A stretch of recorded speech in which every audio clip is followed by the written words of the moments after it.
Following a needs assessment and determination of eligibility, a care and support plan must be provided for people for whom the local authority is required to meet needs or decides to meet the needs of. The care and support plan should be person-centred and person-led. The plan must detail the needs to be met and how the needs will be met.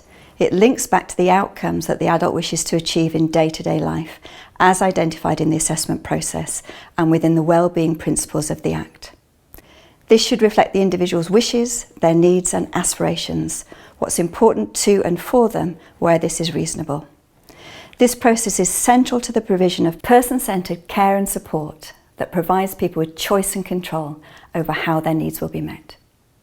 Where the person has substantial difficulty in being actively involved with the planning process and they have no family and friends who are able to facilitate the person's involvement in the plan, the local authority must provide an independent advocate to represent and support the person to facilitate their involvement.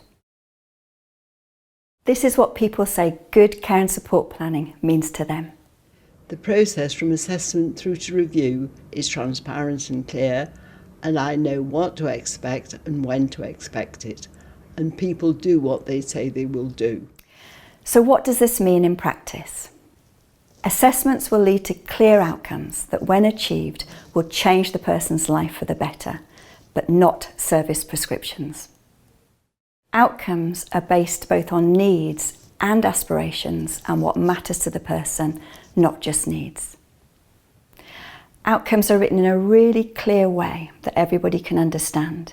If you can't understand what they mean, it's going to be very hard to try and achieve them. The person must have clear information about what's going to happen next throughout the process.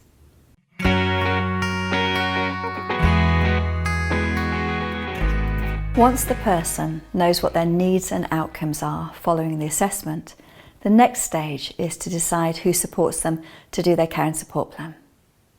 This is what the Care Act and the statutory guidance says. In preparing a care and support plan, the local authority must involve the person, a carer if there is one, other people that the person wants involved, and an independent advocate must be provided in certain circumstances.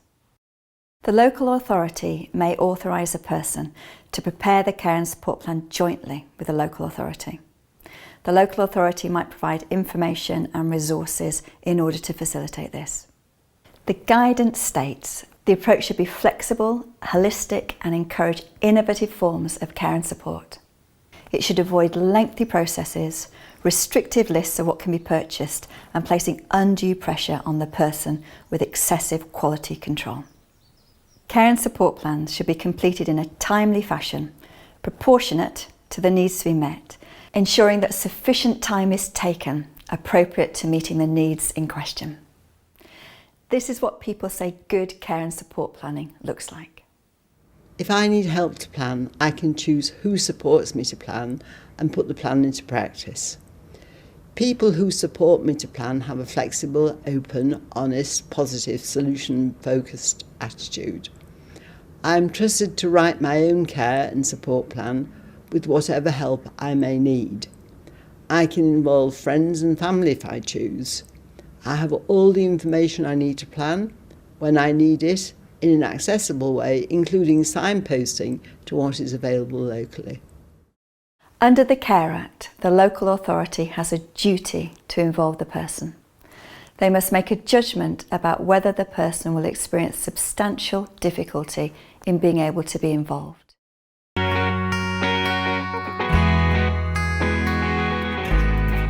Care and support plan is a record of the decisions that the person has made about how they want to use their resources to achieve their outcomes, and their resources include their personal budget. This is what the Care Act and the guidance says, and the following always needs to be in a care and support plan.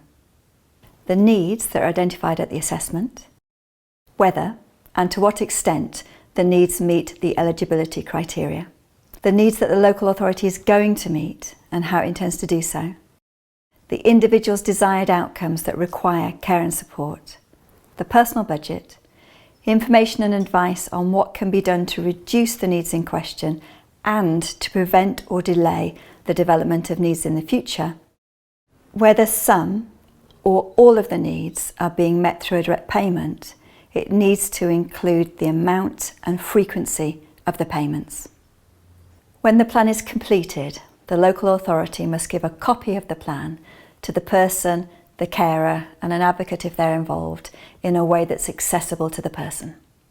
As well as the Care Act stating what has to go in the plan, the guidance talks about how the plan needs to be agreed.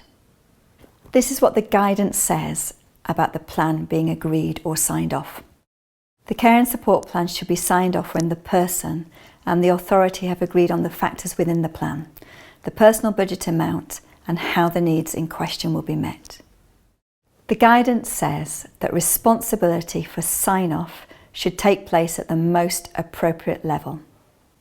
It also mentions local authorities refraining from creating or using panels that seek to amend planning decisions, micromanage the planning process, or are in place purely for financial reasons. In some cases, panels may be appropriate to sign off large or unique personal budget allocations and plans. This is what people say good care and support planning looks like. My care and support plan is about the whole of my life, not just about assessed needs or money. I am encouraged and supported to think creatively about ways to achieve my outcomes.